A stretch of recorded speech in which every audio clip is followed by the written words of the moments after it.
네, 오늘은 로마서 말씀 12번째 시간으로 4장 1절로 8절까지 말씀을 전하도록 하겠습니다. 네, 지난 로마서 1장 18절부터 3장 20절까지 로마서 본론의 말씀 첫 번째 파트가 끝났습니다. 이 첫 번째 파트에서 다루는 주제를 한 문장으로 요약한다면 모든 인류는 원죄에 사로잡혀 있고 그래서 모든 인류에겐 복음이 필요하다. 이 문장이라고 할 수가 있겠습니다. 그리고 부제를 이렇게 달 수가 있겠습니다. 유대인이나 이방인이나 동일하다. 유대인이나 이방인이나 모두 원죄의 속성을 가진 죄인이며 죄인의 어떤 행위나 노력으로 인간적인 방법으로 죄를 해결할 수 없다는 것이죠.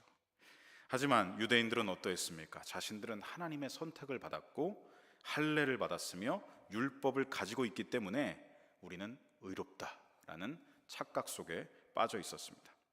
하나님 앞에서 자신들의 마음은 돌아보지 않고 말씀을 통하여서 거울로 자신의 행동은 돌아보지 않고 율법에 나타난 하나님 사랑, 이웃 사랑의 정반대로 살아갔던 자들, 그들이 바로 유대 율법주의자들이었던 것이죠. 교만과 판단과 정죄로 나아가고 있는 그 왜곡 가운데 살아가고 있었던 것입니다. 더욱이 어떤 사람들도 있었냐? 예수 그리스도의 복음을 듣고도 그것만으론 구원이 충분하지 않다면서 이방인들은 자신들 유대인들과 같이 할례를 받아야 하고 율법을 지켜야만 완전한 구원에 이르게 된다. 그런 율법주의자들의 잘못된 가르침이 로마 성도들의 신앙을 혼미하게 만들고 있었던 것입니다. 그래서 지난 시간부터 시작된 로마서 본론 두 번째 파트에서 바울은 강력하게 선포하기 시작합니다. 모든 인류가 구원받는 방법은 오직 예수 그리스도뿐이시다. 복음을 믿음으로만 하나님이 우리를 의롭게 여겨주신다. 이것을 한자로 이신칭의, 우리 자막을 좀 띄워주시면요, 이 메시지를 바울이 강력하게 선포하기 시작했습니다. 그 메시지가 지난 본문이었던 3장 27절로 28절 말씀에 기록되어 있습니다. 우리 화면을 통해서 함께 읽어보겠습니다. 그런즉 자랑할 때가 어디 있냐? 있을 수가 없느니라. 무슨 법으로냐? 행위로냐? 아니라 오직 믿음의 법으로니라. 그러므로 사람이 의롭다 하심을 얻는 것은 율법의 행위에 있지 않고 믿음으로 되는 줄 우리가 인정하노라. 아멘. 이신칭의 무엇입니까? 무엇으로서 의, 그리고 믿을 신, 일컬을 칭, 오를 이. 믿음으로서만 의롭다고 여겨주신다, 인정해 주신다. 그러니 자꾸만 율법의 행위를 강조하고 주장하는 율법주의자들의 잘못된 가르침을 더 이상 로마 성도들이 따르지 않기를 간절히 바라면서 바울이 편지를 이어나갔던 것입니다. 여기서 이어지는 오늘 본문에서 바울은 이 이신칭이 믿음으로 의롭다 인정해 주신다는 메시지를 뒷받침하기 위해서 한 인물을 예시로 들고 있습니다. 바로 유대인들이 가장 존경하는 인물이죠. 야곱과 다윗과 함께 그들의 뿌리라고 할 수 있는 한 사람, 아브라함을 예로 들어서 이신칭이가 이때부터 있었다는 것을 바울이 전하고 있습니다. 우리 1절 말씀을 다시 한번 같이 함께 읽어보겠습니다. 그런즉 육신으로 우리 조상인 아브라함이 무엇을 얻었다 하리요? 자, 아브라함에 대해 언급하면서 육신으로 우리 조상이라고 강조하고 있습니다. 자, 바울이 왜 아브라함을 예로 들었겠습니까? 바울이 전하는 이신칭의 메시지에 여전히 반박할 사람들이 있습니다. 믿음으로만 의롭게 된다고? 아니, 우리는 그렇게 생각하지 않아. 우리는 여전히 율법을 가지고 있고 할례 받았다는 자부심이 우리를 의롭게 한다고 반박할 사람들, 그들을 염두하면서 유대인들이 가장 존경하는 사람을 예로 들어서 그 신앙, 아브라함의 신앙의 처음이 어떠했는가, 시작이 어떠했는가를 바로 밝히 알려주고 있는 것이죠. 어떻게 그의 신앙이 시작되었는가, 유대인들과 율법주의자들이 올바로 깨달을 수 있게끔 이 예시를 든 것입니다. 어떻게 보면 그들이 가장 존경하는 사람을 예로 들어서 그들의 잘못된 주장을 반박하는 것입니다. 권투로 치면 뭐겠습니까? 상대방의 펀치를 역이용하는 카운터 펀치를 지금 바울이 날리고 있는 것이죠. 그래서 1절 후반절에 바울이 이렇게 말하고 있습니다. 우리 조상 아브라함이 무엇을 얻었다 하리요? 아브라함이 무엇을 얻었다 할 수 있겠는가 묻고 있죠. 이것이 무슨 질문이겠습니까? 그가 어떻게 하나님 앞에서 의롭게 되었는가? 우리 조상 아브라함이 어떻게 신앙생활을 하게 되었는가? 이 질문을 함으로써 아브라함이 어느 날 갑자기 막 자기 스스로의 양심을 따라 선한 행동을 하게 되고 자기 스스로 하나님의 사람이 되고 신앙생활을 그렇게 하게 되고 스스로 의롭게 된 것인가? 결코 그게 아니다라는 것을 암시하고 있는 질문인 것입니다. 바울은 2절에서 확실하게 이것을 드러내어 말하고 있습니다. 우리 2절 말씀도 함께 읽어보겠습니다. 만일 아브라함이 행위로서 의롭다 하심을 받았으면 자랑할 것이 있으려니와 하나님 앞에서는 없느니라. 만약 아브라함이 이신칭의가 아니라 이행칭이었다면, 자기 스스로의 자발적인 행위로 의로움을 얻었다면 자랑할 게 있겠지. 하지만 하나님 앞에서 자랑할 것이 하나도 없다라고 말하고 있습니다. 특히 여기서 행위라고 번역된 헬라어 에르곤, 이것은 행위, 행동, 업적, 일 이런 것들을 뜻하는 단어입니다. 여기서는 어떻게 쓰였냐면 아브라함의 공로가 될 만한 행위를 말하는 것이죠. 즉 그가 하나님께 의롭다고 여겨질 만큼 자랑할 만한 공로가 있느냐? 하나도 없다는 것을 말하고 있는 것입니다. 실제로 아브라함의 신앙이 시작되는 창세기 12장을 보면 아브라함이 뭘 잘해서, 아브라함이 뭐 이런 공로를 쌓아서 하나님 보시기에 의로워서 그래서 그를 택하시고 부르셨다, 그런 기록은 창세기 12장에 아무데도 그 어디에도 없습니다. 우리 12장 1절 함께 읽어보겠습니다. 여기만 보아도 우리가 알 수 있죠. 함께 읽어보겠습니다. 여호와께서 아브라함에게 이르시되 내가 네게 보여줄 땅으로 가라.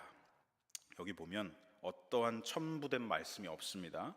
여호와께서 의로운 아브라함에게 이르시되 라고 돼 있지 않고요, 칭찬받을 만한 아브라함에게 이르시되 아닙니다.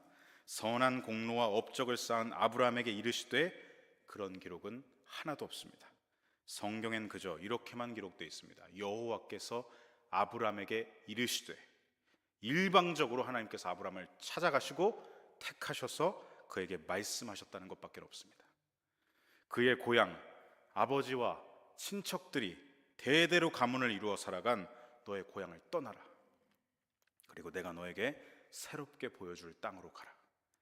그의 고향, 그의 본적이 어디입니까? 우리 지도를 잠깐 보시면요, 갈대아 우르, 저 주황색, 가장 진한 주황색으로 표시된 부분에 우르라고 써 있습니다. 세계사에서는 이곳의 문명을 뭐라고 얘기하냐면 메소포타미아 문명, 세계 4대 문명 중 가장 첫째가 되는 문명의 발상지로 이곳을 꼽고 있습니다. 여기에서 아브라함은 나고 자랐습니다. 비옥한 지역, 아주 비옥하다고 해서 이곳을 비옥한 초승달 지대라고 부르기도 하죠. 초승달 모양이기 때문에 이런 지역에서 자라났습니다. 물도 풍부하고 비옥한 토양이 갖춰져서 문명이 발생하고 발전하기에 아주 최적의 장소였던 것이죠. 그런데 그만큼 어떻겠습니까? 인본주의적인 색채가 강한 지역이었고, 여러 자연 만물을 우상으로 섬기는 여러 미즘, 애니미즘, 토테미즘, 샤머니즘, 여러 우상 숭배가 만연했던 땅이 바로 여기였습니다. 그러한 인본주의적 풍요와 우상이 가득한 땅에서 하나님은 오직 한 사람, 아브라함을 찾아가셔서, 일방적으로 찾아가셔서 그에게 말씀하신 것입니다. 너는 그 땅을 떠나 내가 너에게 보여줄 새로운 땅으로 가라. 자, 여기서 질문을 드려보겠습니다. 아브라함이 잘한 것이 있습니까? 그의 공로가 여기 기록되어 있습니까? 그가 하나님 앞에 자랑할 만한, 칭찬을 받을 만한 무언가가 여기에 기록되어 있습니까? 하나도 없습니다. 무엇만 드러나고 있습니까? 전적인 하나님의 택하심, 부르심, 은혜만이 여기에 드러나고 있습니다. 바울은 이것을 말하고 있는 것입니다. 그래서 오늘 본문 2절 하반절을 다시 보시면 하나님 앞에서 아브라함이 자랑할 게 하나도 없다라고 말하고 있는 것이죠. 하나님의 관점에서 봤을 때 아브라함은 뭐 하나 자랑할 만한 것, 내세울 만한 것이 하나도 없었습니다. 그는 어떤 사람이었습니까? 인본주의와 우상 숭배 속에 파묻혀 살던 죄인들 중 한 사람에 불과했다는 것입니다. 그렇다면 아브라함은 어떻게 하나님 앞에 의를 얻게 되었는가? 어떻게 그가 신앙생활을 하고 하나님의 백성이 될 수가 있었는가? 그것을 바울은 3절에서 분명하게 이렇게 말하고 있습니다. 3절 말씀 함께 읽어보겠습니다. 성경이 무엇을 말하느냐? 아브라함이 하나님을 믿음에 그것이 그에게 의로 여겨진 바 되었느니라. 아멘. 성경이 무엇을 말하는가? 창세기 말씀을 유대인들이여, 율법주의자들이여, 창세기의 말씀을 잘 돌아보고 기억하고 생각해 보라는 것이죠. 아브라함이 하나님을 믿음에, 정확하게 무엇입니까? 하나님의 약속의 말씀을 믿음에 그것이 하나님 보시기에 의로 여겨졌다. 하나님이 택하신 아브라함, 그에게 하나님의 일방적인 놀라운 축복의 약속이 주어졌고 그것을 아브라함이 믿음에 그 믿음을 의롭다고 여겨주셨다는 것이죠. 창세기 12장 2절로 3절 하나님은 놀라운 축복의 약속을 일방적으로 부어주십니다. 우리 함께 읽어보겠습니다. 내가 너로 큰 민족을 이루고 내게 복을 주어 네 이름을 창대하게 하리니 너는 복이 될지라. 너를 축복하는 자에게는 내가 복을 내리고 너를 저주하는 자에게는 내가 저주하리니 땅의 모든 족속이 너로 말미암아 복을 얻을 것이라 하신지라. 하나님의 일방적인 약속입니다. 아브라함이 뭘 잘해서 하신 게 아닙니다. 그냥 하나님이 택하시고 부르셔서 그에게 복을 주신 겁니다. 그러자 아브라함이 어떻게 반응했느냐? 12장 4절에 보면 그가 믿음으로 반응하여 순종했다는 기록이 있습니다. 함께 읽어보겠습니다. 이에 아브라함이 여호와의 말씀을 따라갔고 롯도 그와 함께 갔으며 아브라함이 하란을 떠날 때에 75세였더라. 하나님의 축복의 약속을 믿음으로, 말씀을 믿음으로 순종의 발걸음을 떼서 한 걸음 한 걸음 나아갔다라는 것이죠. 이 축복의 약속은 아브라함이 실제로 하나님이 보여주신 가나안 땅에 가서 정착한 이후에도 하나님이 한 번 더 강조하면서 확증해 주시게 되는데요, 그 당시 상황에서도 보면 이건 하나님의 전적인 은혜였습니다. 아브라함은 가나안 땅에 잘 정착했지만, 우여곡절이 있었지만 잘 정착을 하게 됐죠. 그런데 조카 롯을 구하려다가 전쟁에 휘말리게 됩니다. 자기 사병 318명을 거느리고 무려 4개 국가가 연합한 연합국과 전쟁을 치르게 되는 거죠. 목숨을 걸고 전쟁을 치르게 됩니다. 그런데 전쟁을 치르는 그의 마음 한켠에 두려움과 초조함이 있었습니다. 나에겐 후사가 없는데, 나에겐 자손이 없는데. 그의 나이가 이미 75세를 훌쩍 넘어갔습니다. 그런 상태에서 목숨을 걸고 전쟁터에서 전쟁을 치르면서 계속 마음 한켠에 초조하고 불안했던 그것이 있었던 것이죠. 하나님이 주신 분명한 약속은 있습니다. 그런데 내 눈에 가시적으로 보이는 그 축복은 하나도 이루어지지 않고 있습니다. 얼마나 불안하고 두려웠겠습니까? 그런 상황 속에서, 그 전쟁에 휘말린 상황에서 약속도 이루어지지 않고 있다면 불안할 수밖에 없고 염려할 수밖에 없고 초조할 수밖에 없겠죠. 그러지 않는다면 사람이 아닐 것입니다. 그런데 그런 상황 속에서 다시 한번 하나님께서 그에게 확정적인 약속을 주십니다. 아브라함아, 두려워하지 말라 하면서 말씀하시죠. 우리 창세기 15장 1절 말씀 함께 읽어보겠습니다. 이후에 여호와의 말씀이 환상 중에 아브라함에게 임하여 이르시되, 아브라함아, 두려워하지 말라. 나는 내 방패요 너의 지극히 큰 상급이니라. 두려워하지 말라고 하신 이유는 그의 안에 두려움이 있었기 때문에 주신 말씀이겠죠. 두려움에 떨고 있는 마음 한켠에 왜 약속이 이루어지지 않는 거야 라는 그 불안감과 언제 내가 죽을지도 모르는데 이 두려움 속에 있던 아브라함에게 두려워하지 마, 다시 한번 찾아오셔서 은혜로 말씀하시는 하나님이신 것입니다. 아브라함이 이 말을 듣는데 마지막에 보면 지극히 큰 상급이다 라는 말에 꽂혔던 것 같습니다. 그래서 2절로 3절에 보면 아브라함이 하나님께 이렇게 다시 여쭤보고 있습니다. 우리 2절로 3절 함께 읽어보겠습니다. 아브라함이 이르되, 주 여호와여,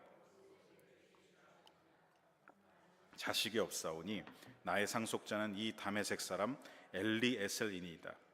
아브라함이 또 이르되, 주께서 내게 씨를 주지 아니하셨으니 내 집에서 길린 자가 내 상속자가 될 것이니이다. 아브라함이 불안과 염려와 초조에 휩싸인 이유를 여기서 다 드러나고 있죠. 하나님, 제게 무엇을 주시려고 하십니까? 아직도 저는 자식이 없어서 제 상속자를 지금 눈여겨보고 있는데 제 집에서 나고 자란 종 한 사람, 저 다메섹 사람 엘리에셀을 제 양자로 삼아서 제 후자로 삼으려고 하고 있습니다. 주께서 제게 씨를 주시지 아니하시니 저는 지금 제 종들 중에서 상속자를 세워야 할 그러한 상황입니다. 아브라함이 두려움과 초조와 염려가 여기서 드러나고 있죠. 사병 318명을 데리고 북동맹 4개국과 전쟁을 치러서 하나님의 주권적인 은혜 가운데 이기긴 했지만 불안감이 떠나질 않습니다. 왜냐하면 이제는 사방이 적이 됐습니다. 그 전쟁에서 이겼지만 그 전쟁을 통하여서 이제 사방의 적들이 몰려올 수 있습니다. 그런데 여전히 자기는 나이가 많고 자식은 없고 후사는 없습니다. 이렇게 하나님이 처음 부르셨을 때 축복의 약속은 받아놨는데 세월이 흘러도 아직 그 축복이 보이지 않으니 불안하고 염려하고 초조했던 것이죠. 그러자 하나님께서 아브라함에게 이렇게 말씀해 주십니다. 4절로 5절 우리 함께 읽어보겠습니다. 여호와의 말씀이 그에게 임하여 이르시되 그 사람이 네 상속자가 아니라 내 몸에서 날 자가 내 상속자가 되리라 하시고 그를 이끌고 밖으로 나가 이르시되 하늘을 우러러 뭇 별을 셀 수 있나 보라. 또 그에게 이르시되 네 자손이 이와 같으리라. 엘리에셀은 너의 상속자가 아니야. 내가 분명히 말했잖아. 너의 몸에서 태어날 너의 씨가 너의 상속자가 될 것이다. 그러니 불안해하지 마, 염려하지 마, 초조해하지 마. 밖으로 한번 나가볼래? 하늘을 보거라. 저 밤하늘에 있는 별들을 셀 수가 있느냐?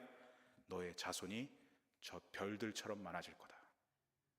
하나님은 축복의 약속을 다시금 확증하여 주셨던 것이죠.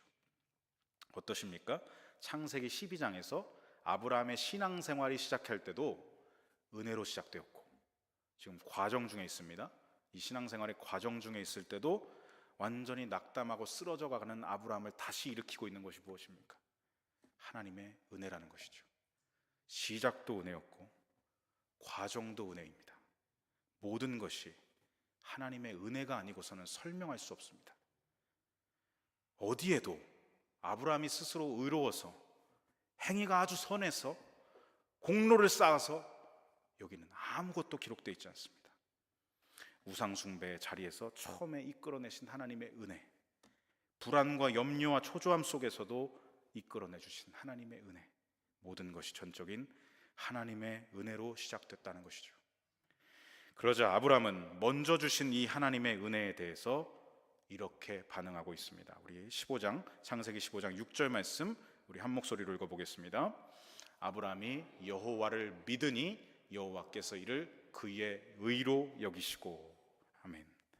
아브라함이 하나님을 믿으니, 지금 과정 중에 역사하신 또 그 은혜를 내가 믿으니 하나님께서 그 믿음을 의로 여겨주셨다. 여기도 구약 창세기에서부터 이미 이신칭의, 믿음으로써 의롭게 여겨주신다, 그 메시지가, 기독교 신앙의 핵심 메시지가 창세기에서도 이미 드러나고 있다는 것이죠. 결코 사람의 행위와 공로가 먼저가 아니라 하나님의 은혜가 먼저다. 우선은 하나님의 은혜다. 그 하나님의 은혜를 믿는 믿음을 의로 여겨주신다.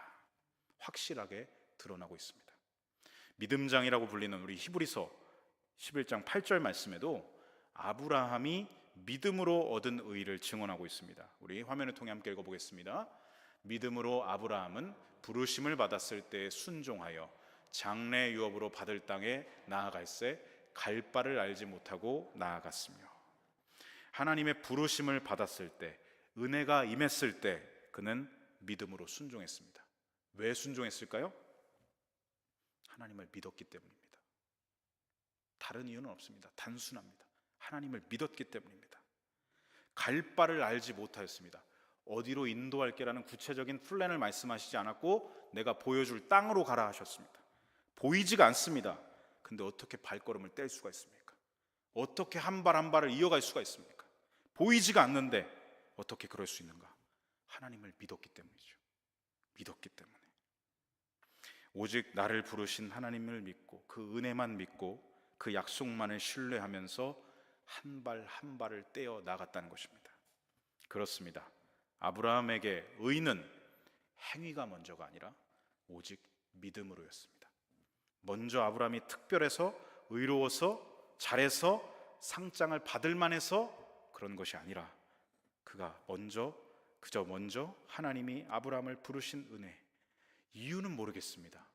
그냥 형용할 수가 없는 하나님의 택하심의 은혜, 부르심의 은혜를 믿는 것, 이것을 하나님은 아주 값지다고 의롭다고 여겨주신다는 것이죠. 이처럼 선민 유대인들의 시작이 이러했습니다. 이신칭이었습니다.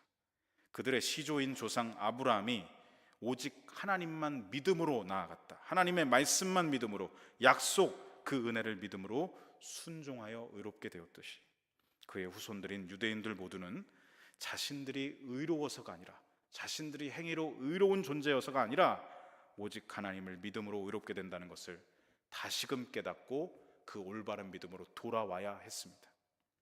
여전히 착각과 왜곡에 사로잡혀서 선민이라는 타이틀을 붙잡고 그 종교적 껍데기와 허울만 붙잡고 율법과 할례를 자부하면서 그것을 우선시하고 자부하고 있는 그들의 행위의 공로 우선, 이 종교적 위선과 교만은 반드시 꺾여야만 했습니다.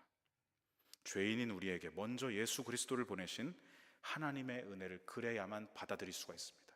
이게 꺾이지 않으면 결코 복음을 받아들일 수가 없습니다.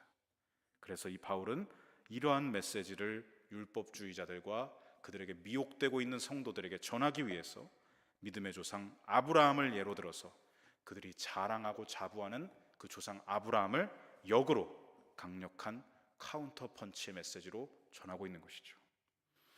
이어서 바울은 오늘 본문 4절로 5절에서 하나님의 은혜를 또다시 예를 들어서 이렇게 말하고 있습니다. 우리 4절로 5절 함께 읽어보겠습니다.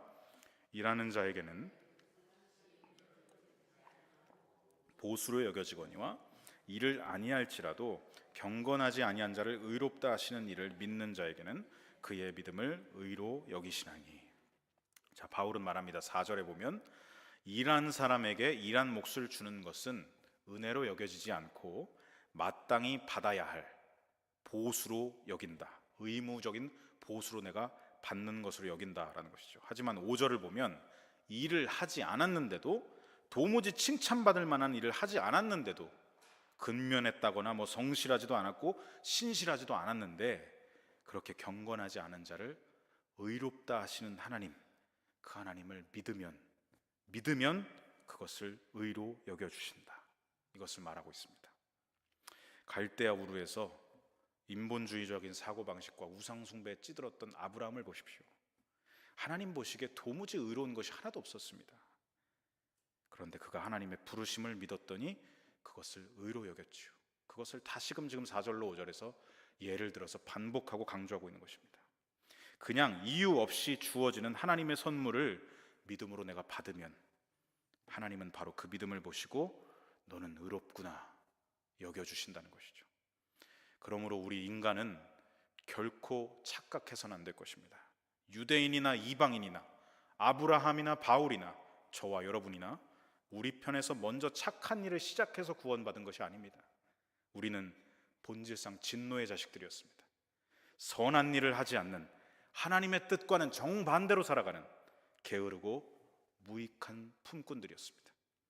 우리는 그렇게 무익한 품꾼들이었는데 포도원 주인이신 하나님이 제11시에, 우리나라로 치면 오후 5시에 모든 해가 지면서 일과가 맞춰지는, 모든 일이 종료가 되는 오후 5시에 우리를, 절망에 빠져있는 우리를 먼저 찾아 나서신 주인이라고 할 수가 있겠습니다. 하나님은 지금도 그 포도원 주인처럼 오후 5시에 절망에 빠져있는 우리 인류에게, 그 인류를 찾아 나서고 계십니다. 자랑할 것은커녕 부끄러움밖에 남은 것이 없는, 게을러만 있었던 그 품꾼들, 게을러 보이고 무익해 보이는 우리를 찾아오셔서 그분의 나라로 임하여 주셨습니다. 그분은 아무런 소망이 없는 자리로 친히 찾아오셔서 우리를 부르시고 사명을 주셨습니다. 처음 8시에 부름받은 자와 동일한 선물을 오후 5시에 부름받은 자들에게도 주신다는 것이죠. 그것이 바로 은혜의 하나님이심을 드러내는 것입니다. 그 은혜가 없었다면 저와 여러분은 모두 다 사망과 멸망의 수렁에서 헤어나올 수 없었을 것입니다. 이 땅에 의인은 없나니 한 사람도 없다고 성경이 선언하고 있습니다. 그래서 우리 모든 인류는 죄인이고 우리 모든 인류는 모두가 다 오후 5시에 부름받은 품꾼들과 같은 것입니다. 여전히 인력시장을 서성이는 품꾼 같은 세상의 인생들에게, 그 불쌍한 인생들에게, 절망만 남은 그 인생들에게 가장 필요한 일은 무엇이냐? 지금도 우리를 찾아 나서시는 포도원 주인이신 아버지 하나님을 믿음으로 만나는 것뿐입니다. 바울은 오늘 본문 마지막 6절로 8절에서 다윗의 시편 32편 1절 말씀을 인용하면서 더욱더 하나님의 은혜를 드러내고 강조하고 있습니다.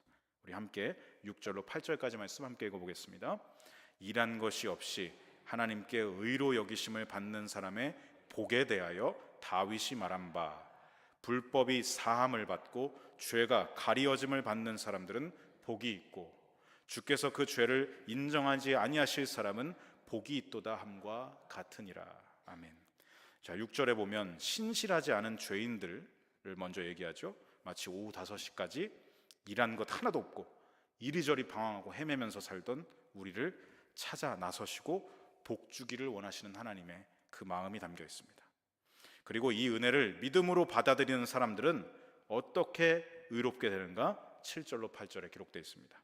그 죄를 그냥 용서하시고 그 죄를 묻지 않으시고 가리시고 더 이상 죄로 들춰내지 않으시고 인정하지 않으시고 하나님의 은혜를 믿으면 모든 죄와 허물을 덮어주신다.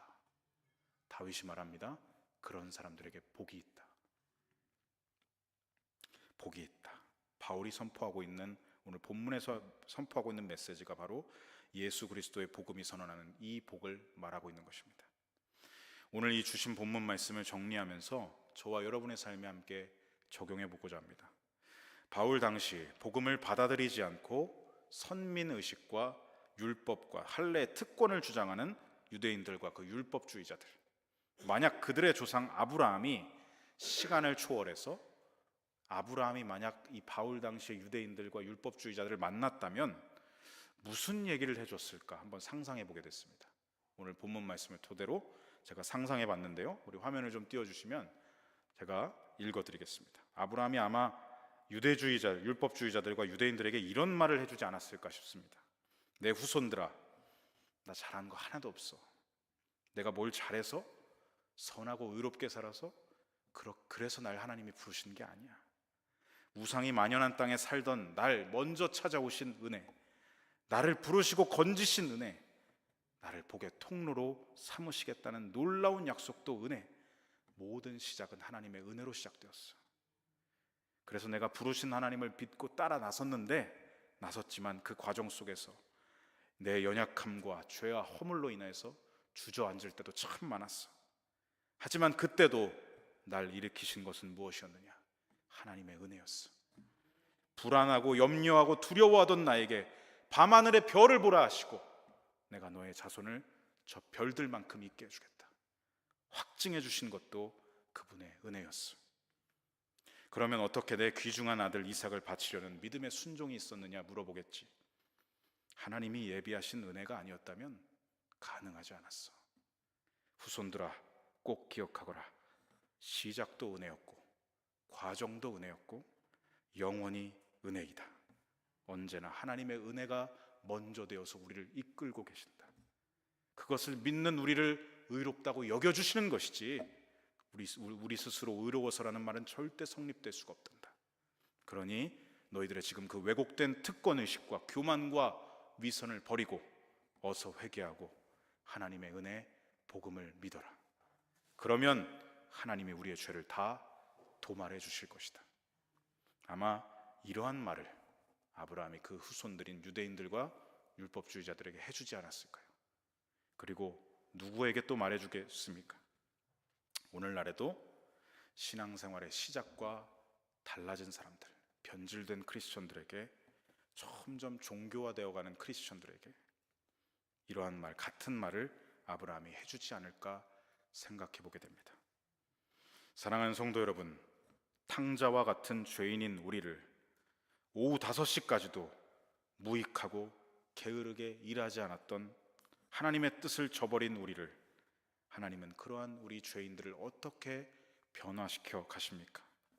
하나님의 은혜를 믿으면 그 죄를 용서하여 주심으로, 전적인 하나님의 은혜로 우리의 죄와 허물을 덮어주심으로, 우리의 불경건과 불의함을 덮어주심으로, 그 죄의 싹신 사망을 우리가 짊어졌어야 되는데 대신 짊어지시고 다 지불하여 주시고 우리를 의롭다고 여겨주신다. 우리는 언제나 그 은혜와 사랑에 감격하여서 하나님의 성품을 닮아가고 되어가는 것입니다. 은혜가 먼저입니다. 은혜가 우리를 이끌고 있습니다. 크리스천들은 우리를 은혜로 이끄시는 하나님을 믿음으로 따라가는 사람들입니다. 이신칭의, 믿음으로 의롭게 여겨주신다. 하나님의 은혜는 내가 당연히 받아야 될 보수가 아닙니다. 우리가 먼저 신실했습니까? 우리가 먼저 하나님의 뜻을 잘 지켰습니까? 아닙니다. 바울은 오늘 본문에서 말합니다. 우리가 하나님께 보상을 받을 만해서 받는다면 그건 은혜라고 부를 수가 없다고 말합니다. 하나님의 우리에게 주시는 것은 보상이 아니라 자격이 없는데도 의롭다고 여겨주시는 은혜입니다. 오늘 마지막에 우리가 함께 부른 찬양, 은혜의 가사가 오늘 본문의 메시지를 담고 있는 것 같습니다. 내가 하나님의 자녀로 살며 오늘 찬양하고 예배하는 삶, 복음을 전할 수 있는 축복이 당연한 보수가 아니라 은혜였소. 아마 지금도 천국에서 아브라함이 하나님 앞에서 이 찬양을 부르고 있지 않을까 생각해 보게 되고요, 바울도 이 찬양을 하나님 앞에서 고백하고 계속해서 손을 들고 하나님을 기쁨으로 예배하고 찬양하고 있지 않을까 생각해 봅니다. 내가 하나님의 자녀가 된 것은, 은혜는 당연한 것이 아닙니다. 내가 잘해서 받아낼 보상을 받는 게 아닙니다. 오직 먼저 나를 부르시고 건져내셔서 자녀로 삼으신 전적인 하나님 아버지의 은혜입니다. 이렇게 우리가 어떤 은혜의 복을 받았는가, 우리가 하나님께 어떤 복을 받았는가를 날마다 잊지 않고, 망각하지 않고, 왜곡되지 않고, 변질되지 않고 그런 종교인으로 살아가는 것이 아니라, 우리를 여전히 지금도 용서하길 원하시고 죄와 허물을 덮어주시길 원하며 자녀 삼아주기를 원하시는 그 하나님의 사랑과 은혜에 날마다 더더욱 감격하여 살아가는 저와 여러분이 되어야 할 줄로 믿습니다. 이 은혜의 복음을 이제는 우리는 우리에게 주신 표 샬롬으로 우리가 살아내야 할 줄로 믿습니다.